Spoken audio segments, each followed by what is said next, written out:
Today we are discussing A House of Dynamite, and this is definitely a love it or hate it.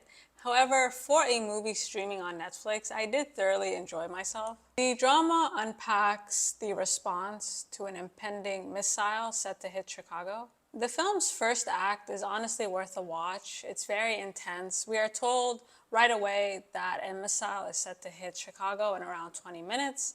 And the movie starts off with such unbelievable tension. Unfortunately, it then unpacks the government's response from various different angles, which does actually take away the intensity of that first act. And depending on your patience, this can feel very repetitive and just very long. There were aspects of this film that felt very forced and intensely corny. However, I did appreciate the film's approach to a topic of this magnitude. You have all these extremely qualified people genuinely at a loss for words. They just don't know what to do with themselves. It's essentially a coin toss. The closer the missile gets, the more difficult it is for these government workers to separate their personal and professional life.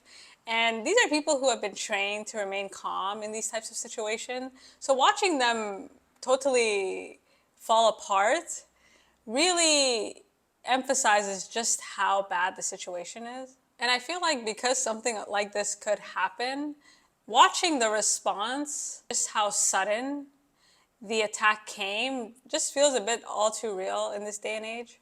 We don't actually find out where this missile was launched from, which adds a layer of tension to the film because you sense that disaster is inevitable, regardless of whether or not this bomb actually drops. And I think that's what makes the ending extremely frustrating or very appropriate depending on how you look at it, because we never actually find out if the missile hit Chicago. However, you do get a sense that whatever happens next could lead to the loss of many more lives. And that's what's so scary about the film, because there's just an inevitability of the doom to come. And so I definitely think this is worth a watch if you have Netflix. Like, you already have it, you might as well watch it.